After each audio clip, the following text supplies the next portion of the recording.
Welcome to LJC news TV 46. మత మార్పిడి నిరోధక చట్టాలు మైనార్టీలపై దాడులకు వ్యతిరేకంగా జాతీయ స్థాయి అఖిలపక్ష సామాజిక ప్రతినిధుల రౌండ్ టేబుల్ సమావేశం.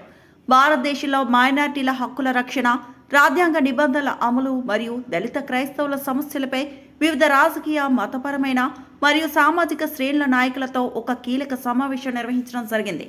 ఈ సమావేశంలో ప్రతినిధులు లేవనెత్తిన ప్రధాన డిమాండ్లు మరియు ఆందోళనకారుల వివరాలు. రాజ్యాంగ విరుద్ధమైన యాంటీ కన్వర్షన్ చట్టాల రద్దు.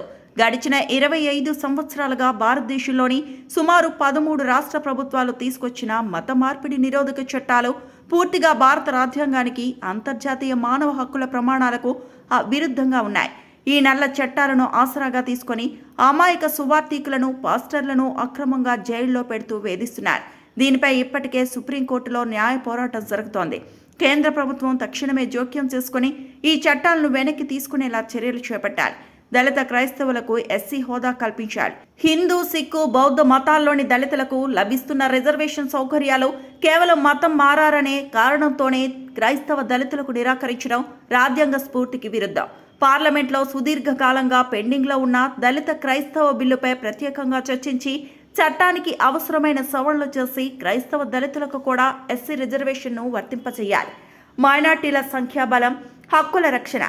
దేశంలో క్రైస్తవులతో పాటు ఇతర మైనార్టీలందరినీ కలుపుకుంటే దాదాపు 20% జనాభా ఉన్నారు. మైనార్టీల సంఖ్యాబలం తక్కువ ఏమీ కాదు. ప్రజాస్వామ్య దేశంలో మైనార్టీలను ద్వితీయ శ్రేణి పౌరులుగా చూడటం సరికాదు. మణిపూర్లో జరుగుతున్న సుదీర్ఘ హింసాకాండ, వివిధ విశ్వవిద్యాలయాల్లో విద్యార్థులపై జరుగుతున్న దమనకాండ, అలాగే ప్రార్థనా మందిరాలు, పాస్టర్లపై జరుగుతున్న దాడులను ఈ సభ తీవ్రంగా ఖండిస్తోంది. ప్రధానమంత్రికి విజ్ఞప్తి: అంతర్జాతీయ సంబంధాలపై ద్వంద్వ వైఖరి వీడాలి. ప్రధానమంత్రి నరేంద్ర మోడీ గారు కేవలం ఒక వర్గానికో, మతానికో ప్రధాని కాదు. ఆయన దేశంలోని 140 కోట్ల మంది ప్రజలకు బాధ్యత వహించే నాయకుడు. విదేశీ పర్యటనలో అమెరికా వంటి సెక్యులర్ దేశాలతో, ఇస్లామిక్ దేశాలతో స్నేహ సంబంధాలు కొనసాగిస్తూ స్వదేశంలో మాత్రం ముస్లింలు, క్రైస్తవులపై హింస జరుగుతుంటే చూస్తూ ఊరుకోవడం తగదు. అంతర్జాతీయంగా చూపే సెక్యులర్ భావనను స్వదేశంలోనూ అమలుపరచాలి. దేశంలో మైనార్టీలపై జరుగుతున్న దాడులను నిరసిస్తూ మా డిమాండ్లతో కూడిన సమగ్ర విజ్ఞాపన పత్రాన్ని త్వరలోనే ప్రభుత్వానికి సమర్పించబోతున్నా. దేశంలో ప్రతి పౌరుడికి సమానత్వం, రక్షణ కల్పించాల్సిన బాధ్యత కేంద్ర ప్రభుత్వంపై ఉంది. మా యొక్క సమావేశానికి ఇచ్చేసిన విలేకరుల సోదరులందరూ కూడా ఆర్గనైజేషన్ తరఫున ధన్యవాదాలు తెలియజేస్తున్నాను. ముఖ్యంగా ఈరోజు మత మార్పిడి నిరోధక చట్టాలు, క్రైస్తవులు, ఇతర మైనారిటీల పై జరుగుతున్న దాడులకు నిరసనగా ఏర్పాటు చేసిన ఈ యొక్క సదస్సుకు అనేక మంది ఆంధ్ర రాష్ట్రం నలుమూలల నుంచి కూడా మా యొక్క ఆర్గనైజర్స్ రావడం జరిగింది. మరి రాజకీయ పార్టీల నుంచి, మతపరమైన పెద్దల్ని, అదేవిధంగా సామాజిక పరమైన నాయకుల్ని ఈ సమావేశానికి ఆహ్వానించాము. దీని యొక్క ముఖ్య ఉద్దేశం ఏమిటంటే, గత 25 సంవత్సరాలుగా భారతదేశంలో రాజ్యాంగానికి విరుద్ధముగా 13 రాష్ట్ర ప్రభుత్వాలు మత మార్పిడి నిరోధక బిల్లు అనే చట్టాలని తీసుకొచ్చినాయి. Anti conversion loss. ఈ చట్టాలు రాజ్యాంగానికి విరుద్ధము, ఇంటర్నేషనల్ హ్యూమన్ రైట్స్కి విరుద్ధము, మానవత్వానికి విరుద్ధము. వీటిని మేము తీవ్రంగా ఖండిస్తున్నాము. ఈ చట్టాలని తీవ్రంగా ఖండిస్తున్నాము. కాబట్టి ఈ చట్టాలన్నింటినీ దృష్టిలో పెట్టుకుని సుప్రీంకోర్టులో ఒక కేసు కూడా వేయడం జరిగింది. మరి సుప్రీంకోర్టు కేసు తప్పనిసరిగా మాకు అనుకూలంగా వస్తుందని మేము విశ్వసిస్తున్నాము. కేంద్ర ప్రభుత్వాన్ని కూడా మేము డిమాండ్ చేసేది ఏమిటంటే, ఈ చట్టాలని వెనక్కి తీసుకోవడానికి తగిన చర్యలు కేంద్ర ప్రభుత్వం తీసుకోవాలని మేము డిమాండ్ చేస్తున్నాం. ఈ సందర్భంగా ఈ యాంటీ కన్వర్షన్ లాస్ అనేవి భారత రాజ్యాంగానికి విరుద్ధంగా రూపొందించబడ్డాయి. వీటి వల్ల అమాయకమైన అనేక మంది సువార్థికుల్ని, పాస్టర్లని జైల్లో పెట్టి వాళ్ళని హింసిస్తున్నారు. కాబట్టి దీన్ని మేము నిరసన తెలియజేస్తూ మరి ప్రభుత్వానికి కూడా మేము విజ్ఞాపన పత్రాన్ని ఇవ్వబోతున్నాము. అదేవిధంగా మరి దళిత క్రిస్టియన్ బిల్లు పార్లమెంట్లో ఎంతో కాలం నుంచి పెండింగ్లో ఉంది. మరి దళిత క్రిస్టియన్ బిల్లు అంటే హిందువులుగా ఉన్న ఎస్సీలకి, సిక్కులుగా ఉన్న ఎస్సీలకి, బౌద్ధులుగా ఉన్న ఎస్సీలకి రిజర్వేషన్ ఉంది. అదే క్రైస్తవ మతం మారిన వాళ్ళకి రిజర్వేషన్ లేదు పొమ్మంటున్నారు. కాబట్టి దీనికి ప్రత్యేకంగా పార్లమెంట్లో మరి సమావేశాన్ని ఏర్పాటు చేసి క్రైస్తవులకు కూడా ఆ రిజర్వేషన్ వర్తించే విధంగా చట్టాన్ని అమెండ్మెంట్ చేయాలని, సవరణ చేయాలని మేము ఈ సభాపూర్వకంగా విజ్ఞాపన చేస్తున్నాం.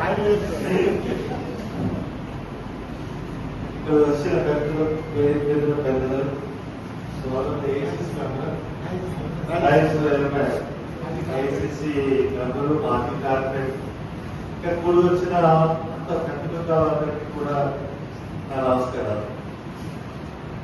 నేను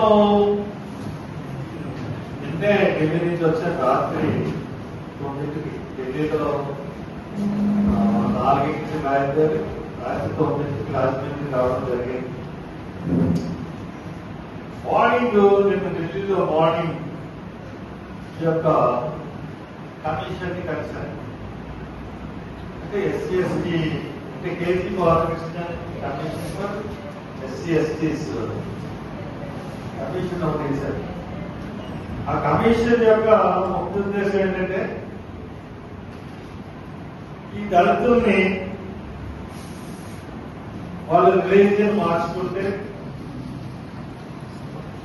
దళితులుగానే చూడాలా, లేకపోతే పిసిసిగా దళిత క్రైస్తవుల్ని స్టేటస్ ఇవ్వాలా వద్దా, దళితులు మతం మార్చుకుంటే వాళ్ళకి ఎస్సీ స్టేటస్ ఇవ్వాలా వద్దా అన్న దాని మీద దళిత క్రైస్తవులు దళిత ముస్లిమ్స్ ఆ కమిషన్ వేశారు. అసలు కమిషన్ వేయాల్సిన అవసరం లేదు. ఎందువల్లంటే ఇప్పుడు ఈయన మనకి కేజీ బాలకృష్ణ ఆయన ఒక సుప్రీంకోర్టు చీఫ్ జస్టిస్, దళితులకు సంబంధించిన ఒక చీఫ్ జస్టిస్. అంతకు ముందు మనకి ఇంకొక చీఫ్ జస్టిస్ రంగనాథ్ మిశ్రా గారిని, ఆయన కూడా సుప్రీంకోర్టు చీఫ్ జస్టిస్, ఆయన కూడా ఇదే సబ్జెక్ట్ మీద కమిషన్ వేశారు. ఆయన ఆ కమిషన్ లో మేము పార్లమెంట్ సభ్యుల్లో ఉన్నప్పుడు ఆ కమిషన్ ప్రకారం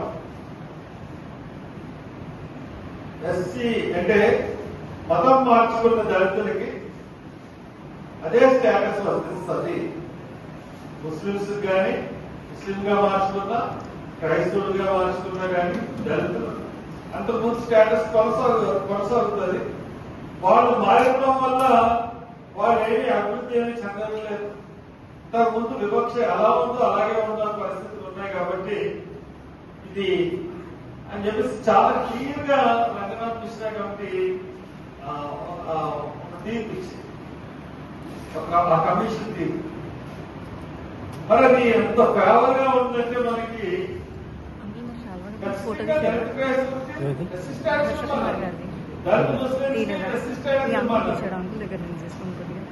మరి అటువంటి కమిషన్ పెట్టుకుని ఆయన కూడా చీఫ్ జస్టిస్ కదా. మళ్ళీ కేటీ బాలకృష్ణ కమిటీ అంటే దీన్ని ఎలాగైనా వ్యతిరేకంగా మళ్ళీ తీసుకురావాలని ఉద్దేశం తప్ప ఇంకోటి ఏం లేదు. కారణం ఏంటంటే నిన్న 3 మినిట్స్ నేను కమిషన్లో కేటీ బాలకృష్ణ గారితో సెక్రటరీతో మెంబర్లతో నేను 20 మినిట్స్ మాకు ఆర్గ్యుమెంట్ అయినప్పుడు వాళ్ళు ఎంతసేపు కూడా మన వాళ్ళకి వాళ్ళు బ్యాగ్ ఇవ్వకుండా నేను చెప్పాను, ఏమంటే జస్టిస్ ఉన్నారు, వాళ్ళు రిలీజియన్ మార్చుకుని ముస్లింలోకి క్రిస్టియన్లోకి వస్తున్నారు, వాళ్ళ ఎస్సీ స్టేటస్ అలాగే ఉంది. బీసీలు ఉన్నారు, బీసీలు మతం మార్చుకుని క్రిస్టియానిటీలోకి ముస్లింలోకి వెళ్తున్నారు. అలాగే బీసీలు రిజర్వేషన్ కొనసాగుతుంది. అలాగే ఓపెన్ కేటగిరీలో ఉన్న ఓపెన్ గా అగ్రకొండాలని చెప్పుకున్న కొన్ని కులాలు వాళ్ళు కూడా రిలీజియన్ చేంజ్ చేసుకుని ఉంటే వాళ్ళకు కూడా రిజర్వేషన్ వస్తుంది. వాళ్ళకేంటి రిజర్వేషన్ అన్నారు. మరి మోడీ గారు 10% ఆర్థికంగా వెనకబడిన అగ్రకులాలకి రిజర్వేషన్ ఇచ్చారు కదా, దానికి వాళ్ళు ఎందుకు అవుతున్నారు. ఇప్పుడు రిజర్వేషన్ ఇప్పుడు వీళ్ళందరూ అట్రాక్ట్ అవుతారు. ఓన్లీ వాళ్ళ స్టేటస్ ఇంతకుముందు ఏ స్టేటస్ ఉందో అదే స్టేటస్ కొనసాగినప్పుడు ఒక్క దళితులకు మాత్రమే ఈ స్టేటస్ ఎందుకు పోవాలి అంతే కదా. అంటే క్రిస్టియన్స్ కి కులం లేదు కదా, క్రిస్టియన్స్ కి కులం లేదు. మరి కులం నుంచి కులం ఈ రిలీజియన్ వస్తున్నారు కదా, అంత ముందు వాళ్ళ కులం ఉంది కదా, ఆ కులం కొనసాగపడాలి కదా. అంటే అసలు వాళ్ళు ప్రియాక్యుపైడ్ మైండ్ తో ఆ కమిషన్ నేను చాలా ఆశ్చర్యపోయాను. కమిషన్ ఎలా ఉందంటే ఇది సమంజసం కాదు. ఈ కమిషన్ వల్ల మనకి న్యాయం జరుగుతుందన్న నమ్మకం నేను పోయిందా. కాబట్టి మనం దీని గురించి ఉద్యమాలు గట్టిగా చేయాలి. ఇప్పుడు ప్రతి ఒక్కరు అంటే దళిత క్రైస్తవులు కానీ దళితులు కానీ, ఎందుకంటే దళితులకు మత స్వేచ్ఛ లేదానంటే ఏమంటే నేనున్నాను, నాకు మత స్వేచ్ఛ కావాలా వద్దా, మత స్వేచ్ఛ ఉంది కదా అంటే మత స్వేచ్ఛ గురించి నేను క్రిస్టియానిటీలో వెళ్తే నా కులం తీసేస్తారా మీరు? ఇది న్యాయమా ధర్మమా అని అడిగితే దానికి ఏవో చెప్తున్నారు తప్పితే అసలు కన్విన్స్ అవ్వట్లేదు.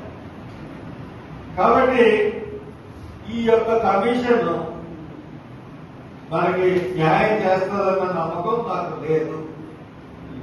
కాబట్టి మనం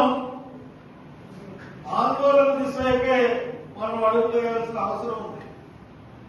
ఇప్పుడు ఎవరి స్థాయిలో వాళ్ళు నిన్న మార్నింగ్ కమిషన్ కలిసిన తర్వాత నిన్న మధ్యాహ్నం ఒక రౌండ్ టేబుల్ కాన్ఫరెన్స్ జరిగింది.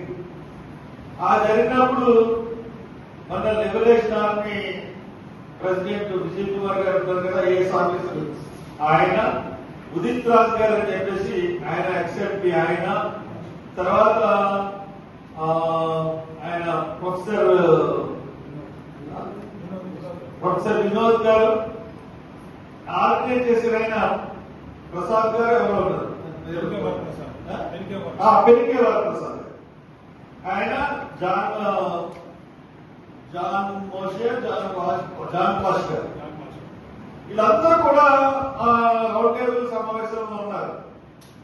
నేను అప్పుడే మీటింగ్ నుంచి వెళ్ళి ఇంకో పని చూస్తుంటే మీటింగ్ వచ్చాను అనమాట. మీటింగ్ నుంచి డైరెక్ట్ గా ఎయిర్పోర్ట్కి వచ్చేసాను. ఇంత డీటెయిల్ గా చెప్పడానికి నాకు అక్కడ కుదరలే. తర్వాత వాళ్ళు సాయంత్రం నుంచి వెళ్తారన్నారు, వాళ్ళు ఇంకా కాంటాక్ట్ చేయలేదు. కాబట్టి ప్రియాక్యుపైడ్ మైండ్ తో ఉన్న కమిషన్ ని మనం తిరస్కరించాలి. ఆ కమిటీ రిపోర్టుని ఫేవర్ గా వస్తే చాలా మంచిది. ఫేవర్ గా వస్తుందన్న నమ్మకం అయితే నాకు లేదు.